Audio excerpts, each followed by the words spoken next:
So today we'll talk about chapter 1, which is crop production and management, and I'll tell you its notes, which is self-made. In this chapter we are going to do many aspects like agriculture implement, practices, storage, harvesting, and all of the things. Please pay attention in this chapter and in these notes especially, and you don't have to do anything apart from this. So first of all, we'll see what is agriculture. So agriculture is an applied science that deals with mass production. इसमें जो crop plants और animals को rear किया जाता है और बहुत सारी crop उगाई जाती है. So what is a crop? Basically crop यानी किसी भी एक specific प्लांट जो पूरे फील्ड में उग रहा है, लाइक जैसे वीट की खेती, it's a wheat crop. Now beside this poultry rearing animals also comes in this, and as we know the population of India is increasing rapidly. That's why doing agriculture on large scale is very very important for food and eating something, and it was practice in various ways like subsistence, intensive, primitive shifting. एक से example थे लिखने के लिए, बाकी मैं नहीं लिखवाऊंगी because this is not in science, this is in social science, but this comes in Phillips. Now we'll say what is a crop. So plants of the same kind grown at one place, एक जगह same kind का plant grow on a large scale is called crop. Like crop of wheat, इसका मतलब कि जितने भी उस ground field में सारे के सारे जो भी प्लांट्स हैं वो सारे wheat के हैं. Now the product of cultivated plants called crop produce, जो हम कल्टिवेटेड प्लांट से प्रोडक्ट मिला उससे बोलते हैं उस क्रॉप का क्या प्रोड्यूस था, उस क्रॉप से हमें क्या मिला, प्रोड्यूस. ठीक है. India vast country, crops need good climate, temperature, humidity and rainfall for better produce. Now there are 3 cropping patterns we will see, but in NCERT there are 2, Kharif and Rabi, but in this we will see 3 because sometimes Zaid will also come, especially in DBSE curriculum. Now 3 major crop patterns can be seen. First is Kharif, the crops that grown in rainy season. जो भी crops हमारे rainy season, monsoon season में grow होंगे वो Kharif है. जैसे कि जो एकदम monsoon season के beginning में होंगे like जून, जुलाई, और एकदम monsoon season के end में harvest होंगे like at September and October. For example, rice, maize, soyabean, cotton and groundnut. These are Kharif. Then Rabi जो winter season में grow होंगे, Rabi जो beginning of winter में grow होंगे और harvested होंगे March या April में like wheat, gram, pea, mustard and linseed. Now Zaid is not given, but Zaid usually being cultivated in the monsoon season but grown in the summer season. Example is pumpkin, melon, and it was grown in April and March.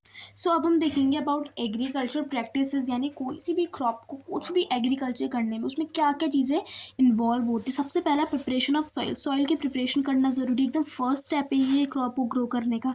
इसमें हम soil को loose करते हैं और turn करते हैं. क्यों करते हैं, और इसके कोई 2 स्टेप होते हैं, प्लफिंग और लेवलिंग. इसमें हम सॉइल को लूज़ या टर्न क्यों करते हैं, ताकि जितने भी न्यूट्रिएंट्स, सीड्स उसके डेप्थ तक जाए, वाटर, ये सब, तो अच्छे से हमारी क्रॉप ग्रो हो. अब इसके हम 2 स्टेप्स देखेंगे. अब जो 2 स्टेप थे ना, एक प्लफिंग और एक लेवलिंग, वो देखेंगे, और इन दोनों के बीच में ना बहुत डिफरेंस है. So ploughing and tilling is same but levelling is different. Now ploughing is the process of loosening and turning of the soil is called ploughing और टिलिंग, यानी कि ऐसा प्रोसेस जिसमें हम सॉइल को लूज कर रहे हैं, से टर्न कर रहे हैं, उसे हम बोलेंगे प्लफिंग या फिर tilling. This was done by प्लफ in earlier times, now with a tractor. But in levelling, प्लफ करने के बाद उसमें मतलब हम बेसिकली सॉइल को लूज़ कर रहे थे, है ना. जो एकदम टाइट कॉम्पैक्टेड सॉइल थी उसे हम क्या कर रहे थे, लूज़ कर रहे थे, सो डैट उसके अंदर वाटर सब आराम से जा पाए. लेकिन अभी भी उसमें क्लम्प्स तो हैं. तो लेवलिंग में क्या होता है, आफ्टर प्लफिंग तो प्लफ लैंड है उसे लेवल किया जाता है टाइटली प्रेस कर करके विद वुडन प्लैंक या आयरन लेवलर के साथ, ताकि पहले तो हमने उसे लूज़ करा, लेकिन अब उसे हम पूरा लेवल कर देंगे ताकि सॉइल है उसमें इरोजन ना हो, सॉइल क्रम्स ब्रेक हो जाए, यूनिफॉर्म डिस्ट्रीब्यूशन हो सीड्स का, वरना कहीं ज़्यादा कहीं कम, या पानी कहीं ज़्यादा है कम पड़ जाएगा तो इससे हमारा प्लांट ख़राब हो जाएगा. So this is the main difference. So now there are the following reasons for loosening a soil. So why do we lose the soil? Is there any need to lose the soil? Yes. So loose soil particles जो होते हैं उसमें ज़्यादा air spaces होते हैं, so that जो हमारे roots या क्रॉप प्लांट्स के वो ईजिली ब्रेथ कर पाए. दैन लूज सॉइल पार्टिकल्स में ज़्यादा वाटर होता है, होल्ड करने की कैपेसिटी होती है for a longer duration, so that जो हमारे रूट्स है एब्जॉर्व कर ले ज़्यादा पानी को. लूज सॉइल हमारी हेल्प करती है रूट्स को पेंट्रेट करने के लिए, पूरा अंदर तक जाने के लिए लेयर्स ऑफ सॉइल में, so that plants easily fix हो जाए, विंड इन वजह से हिले ना. लूज सॉइल मिक्स होती है मैनुअल फर्टिलाइजर के साथ बहुत ईजिली, ताकि उससे अच्छे न्यूट्रिएंट्स मिले. वीड्स हटाती है फील्ड से. लूज सॉइल प्रमोट करती है एक यूजफुल सॉइल माइक्रोब की ग्रोथ, क्योंकि उसमें बहुत सारे सॉइल ऑर्गेनिजम्स होते हैं जो उसमें ह्यूमस ऐड करते हैं। जब हम इस सॉइल को टर्न कर रहे होते हैं ड्यूरिंग प्लफिंग, तो न्यूट्रिएंट रिच सॉइल ऊपर आ जाती है लो लेवल से, सो डैट उससे और न्यूट्रिएंट मिल पाए प्लांट को। So these are the main reasons. Last reason was just crop, so मैंने आपको एक्सप्लेन कर दिया है। सो नाउ अब हमने पूरी सॉइल की अच्छे से प्रिपरेशन कर दिया, अब उसमें हमें सीड्स डालने हैं for growing a particular crop. तो उस क्रॉप पे सीड्स डालने के लिए हम क्या करेंगे, सबसे पहले सीड्स को सिलेक्ट करेंगे। तो सीड्स को सिलेक्ट कैसे करेंगे, take a water and put it all the seeds, this activity will also come. उसके बाद क्या है, जो भी हमारे सीड्स सिंक करेंगे means that seeds are perfect for the crop because heavy है, लेकिन जो हमारे फ्लोट करेंगे डेट आर हॉलो, और वो हमारे प्लांट के लिए अच्छे नहीं हैं। नाउ सोइंग सीड्स एक ऐसा प्रोसेस है जिसमें हम क्या है, राइट डेप्थ में राइट डिस्टेंस में सीड्स को सो करते हैं, ना ही तो ज़्यादा शैलो ना ही ज़्यादा डीप, एट राइट स्पेसिंग में, ठीक है, ताकि उसे प्रॉपर एयर, न्यूट्रिएंट्स, सनलाइट सब मिल पाए बाय मैनी मेथड्स। अब इस काम को ना 4 मेथड्स के द्वारा किया जाता है, तो वही हम मेथड्स अब देखेंगे। So now the very first method is broadcasting or manual, which is done by hands by scratching the field for sowing the seeds. But this is not the proper way to sow the seed, because in this way it can't ensure a proper spacing and proper distance or right depth. So we can't use this method as on a professional level or while doing commercial farming.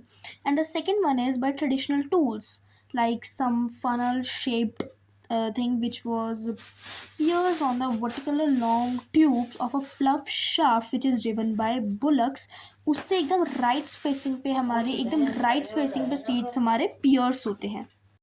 Next है seed drill, जो भी funnel shape seed ball से connect होते थे several tubes, and उससे एकदम efficient way है एकदम राइट डेप्थ पे सीड्स को डालना, एंड इससे एकदम यूनिफॉर्मली सीड्स डालेंगे, तो ये बना ही इसके लिए है, और ये इंश्योर करेगा कि सीड्स कवर्ड हो जाए with a layer of soil after sowing, so that birds का कोई डैमेज ना करे।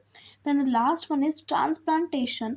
जैसे कुछ plants like paddy, tomato, onion, chilli, brinjal हो गए, जो पहले नर्सरीज में ग्रो होते हैं, जब इनके सीडलिंग शुरू हो जाते हैं मैनुअली ट्रांसप्लांट हो जाते हैं फील्ड्स में। तो जो सीडलिंग्स को नर्सरी से फील्ड में डालने का जो प्रोसेस है इट नोन एज ट्रांसप्लांटेशन। तो इसमें सिलेक्टिंग और प्लांटिंग अच्छे हेल्दी ट्रीज की या सीडलिंग्स की होगी, स्पेसिंग भी कंट्रोल रहेगी बाय मैनुअल प्लांटेशन, और इसे सफिशिएंट सनलाइट, न्यूट्रिएंट्स, वाटर सब मिल जाएगा। सबसे ज़्यादा करेक्ट वे है seed drill transplantation and somehow traditional tool, but we can't go with the broadcasting. तो अब हम देखेंगे कैसे न्यूट्रिएंट्स को रेप्लिश किया जाता है, यानी कि जो सॉइल है सप्लाई करती है mineral nutrients to the crop. अब ये न्यूट्रिएंट अब बहुत एसेंशियल है प्लांट्स की ग्रोथ के लिए, लेकिन कुछ इकोनॉमिक रीजंस की वजह से सालों साल उसी खेत में हम फील्ड में प्लांट्स उगाते जाते हैं, जिस वजह से उसकी सॉइल फर्टिलिटी अपनी लूज़ कर देता है। तो दोबारा वो जो न्यूट्रिएंट्स को रेप्लिश करने के लिए हम क्या क्या कर सकते हैं, because need to replenish time to time is very important. Now how we can do this, we can do this by several methods, so now let's check on these methods. So it is a paper extract from where I check on my notes, so you can also learn from this. Now अब हम देखेंगे कुछ natural methods to restore soil fertility. पहला है हमारा फैलोविंग। इस method में हमारा जो लैंड है उसे अनकल्टिवेटेड रहने देते हैं हम 1 या 2 सीजन्स के लिए। उस फैलो लैंड में क्या होगा, न्यूट्रिएंट्स दोबारा वो गेन कर लेगा by decomposition of plant and animals. किसकी वजह से, जस्ट बिकॉज ऑफ माइक्रोब्स। काफ़ी हद तक स्लैश एंड बर्न एग्रीकल्चर से मिलता है, बट इसमें हम लैंड को एशेज़ में कन्वर्ट नहीं करेंगे, मतलब पूरे लैंड में एशेज़ नहीं डालेंगे, हम जस्ट इसे ऐसे ही छोड़ देंगे, अपना माइक्रोब्स उसकी फर्टिलिटी दोबारा गेन करवा देगा। नेक्स्ट है हमारा crop rotation, which is very efficient. Crop rotation एक ऐसा मेथड है, अगर आपके पास एक ही फील्ड है फैलोविंग के लिए, क्योंकि फैलोविंग के लिए हमें जो 2 सीज़न वो एक फील्ड हमारी अनकल्टिवेटेड है, तो हमें दूसरी फील्ड पे वर्क करना पड़ेगा। But if we don't have 2 और 3 field, so how we can just do crop rotation. Crop rotation एक ऐसा मेथड है इसमें हम डिफरेंट क्रॉप्स को ऑल्टरनेटली सेम फील्ड पे उगाएंगे। फॉर एग्जाम्पल फार्मर्स क्रॉप उगा रहे लाइक वीट और बरेली पहले ईयर में, तो दूसरे ईयर में कुछ और उगाएंगे, तो इस वजह से सबको अपने अपने अलग अलग न्यूट्रिएंट्स चाहिए होंगे, तो हमारे जो न्यूट्रिएंट्स जो ख़त्म नहीं होंगे उनकी रेप्लिशमेंट होती रहेगी। So now next is mix cropping. In this provided 2 और more crops are grown in the same field and जो क्रॉप होती है सिलेक्ट की जाती है ऑन द न्यूट्रिएंट रिक्वायरमेंट्स, एक क्रॉप की कोई फुलफिल कर रहा है दूसरी की कोई, तो सबको मान लो नाइट्रोजन नहीं चाहिए, किसी एक को चाहिए, किसी को पोटेशियम चाहिए, तो इस तरीके से। अब आ जाता है मैन्योर फर्टिलाइजर में। मैन्योर और फर्टिलाइजर्स का यूज़ करने से मैन्योरिंग बोलते हैं। सबसे पहले इसमें हम देखेंगे मैन्योर जो कि एक ऑर्गेनिक कंपाउंड होता है, न्यूट्रिएंट्स में रिच होता है, जो कि डिकम्पोजिशन होता है ना प्लांट और एनिमल वेस्ट का बाय माइक्रोब, उससे हमारा ये फॉर्म होता है। इसमें पहला आता है हमारा कंपोजिट। तो कंपोजिट प्रिपेयर होता है जितना भी हमारा फार्म का वेस्ट है, ऑर्गेनिक वेस्ट है, ठीक है, फिर ऑर्गेनिक वेस्ट हो गया, हमारा फेशियल वेस्ट हो गया, ह्यूमन वेस्ट, सीवेज वेस्ट, सारे वेस्ट को एक पिट में बना के डालते हैं, ऐसे हम कंपोजिट पिट बोलते हैं।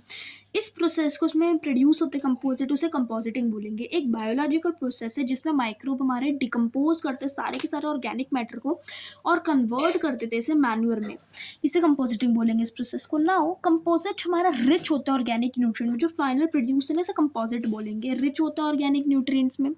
लेकिन इसमें जो एसेंशियल न्यूट्रिएंट्स होते हैं ना प्लांट के, नाइट्रोजन, फास्फोरस और पोटेशियम नहीं होते, वो उसके लिए तभी तो फर्टिलाइजर्स बने हैं, ठीक है। एक तो ये हो गया मैन्योर का। दूसरा मैन्योर का क्या है, एक तो हो गया कंपोजिट, दूसरा ग्रीन मैन्योर। कुछ क्रॉप जैसे हेम्प, सिसबेनिया फील्ड्स में ग्रो किए जाते हैं बिफोर सोइंग द सीड्स, ठीक है।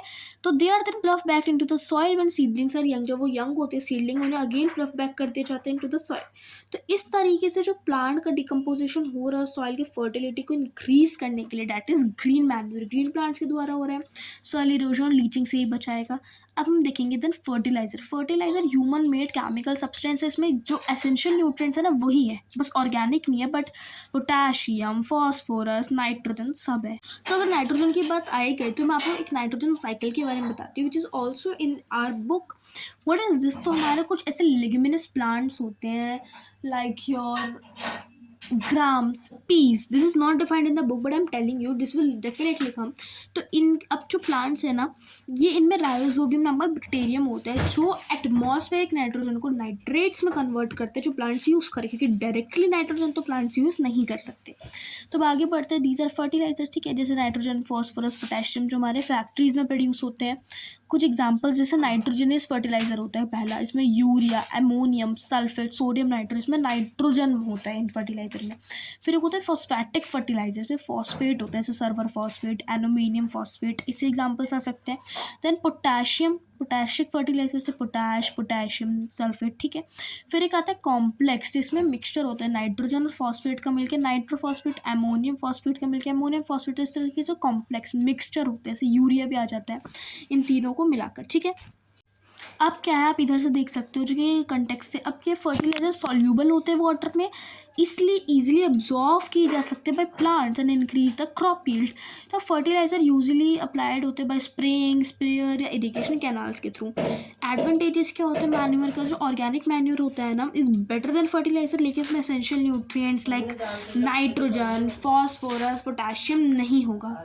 ये वाटर होल्डिंग कैपेसिटी इन्हांस करते हैं सॉइल की, सॉइल को पोरस बनाते हैं, इससे एक्सचेंज ऑफ गैसेस होता है, number of soil friendly microbe इसमें इंक्रीज हो जाते हैं, टेक्सचर ऑफ सॉइल अच्छा हो जाता है। अगर फर्टिलाइजर होगा तो उसमें माइक्रोब नहीं होंगे, ह्यूमस ऐड हो जाता है, एक्सपेंसिव नहीं होता, वेस्ट से ही बन रहा है फार्म के, और वाटर पॉल्यूशन नहीं करेगा, ना ही तो एयर और लैंड।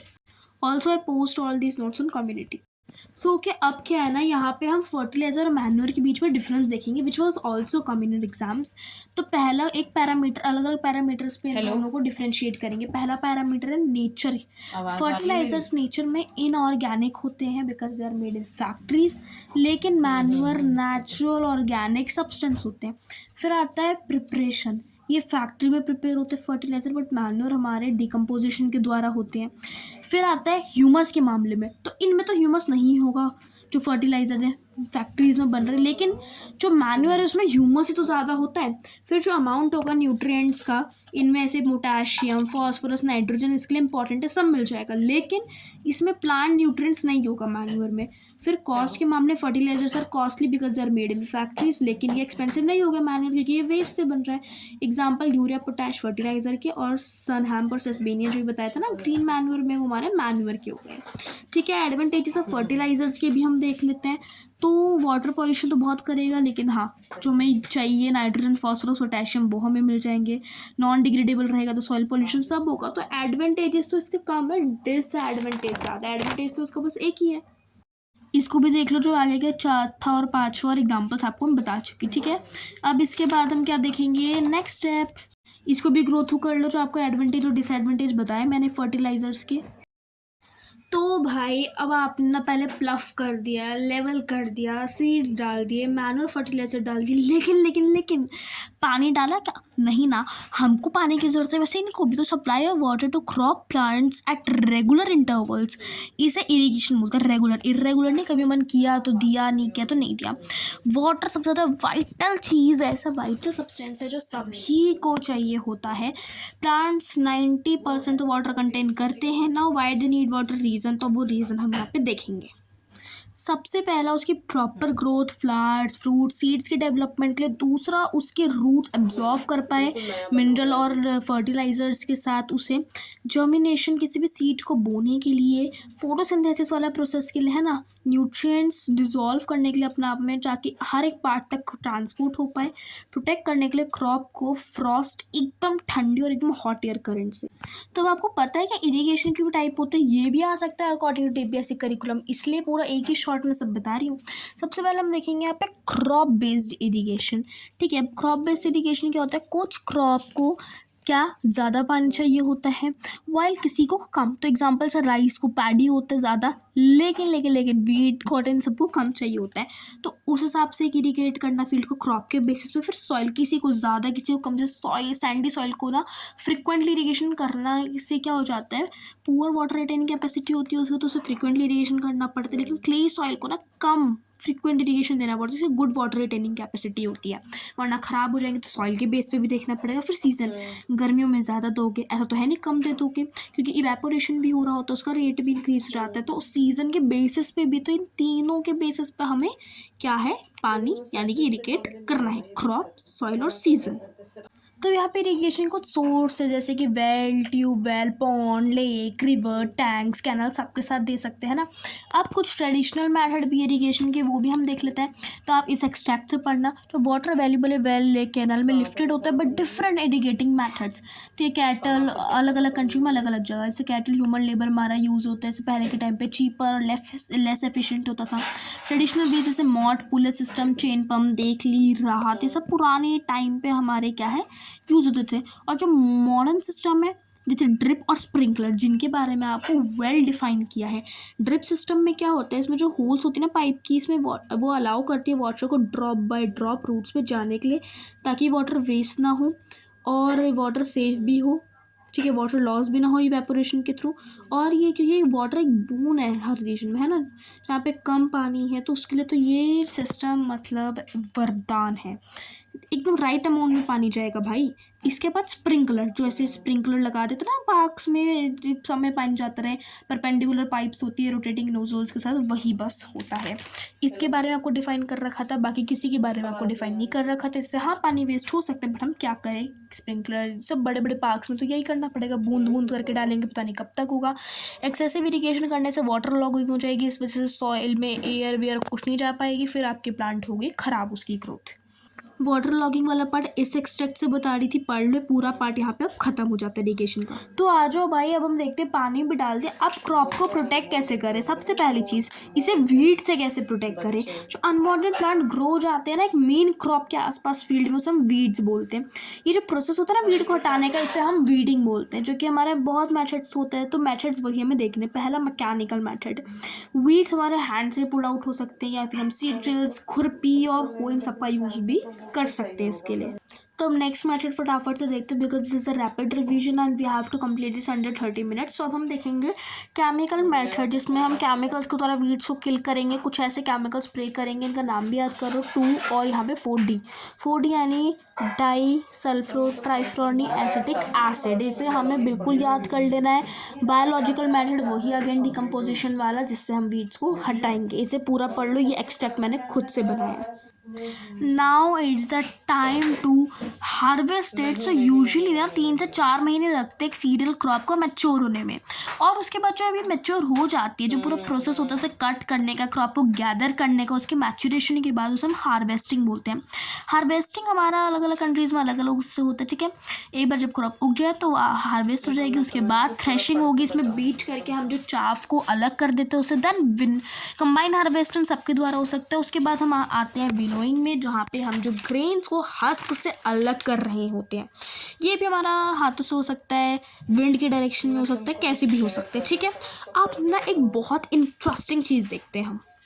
तो इस तरीके से कुछ हार्वेस्टेड फेस्टिवल जैसे होली, दिवाली, पोंगल, बिहू, बैसाखी जो अलग अलग जगह मनाया जाता है, इसमें क्या है, खुशी मना रहे होते हैं कि उनके फाइनली कुछ वर्क, लेबर, मेहनत लाई अच्छा एक फाइनल प्रोडक्ट बनकर आया.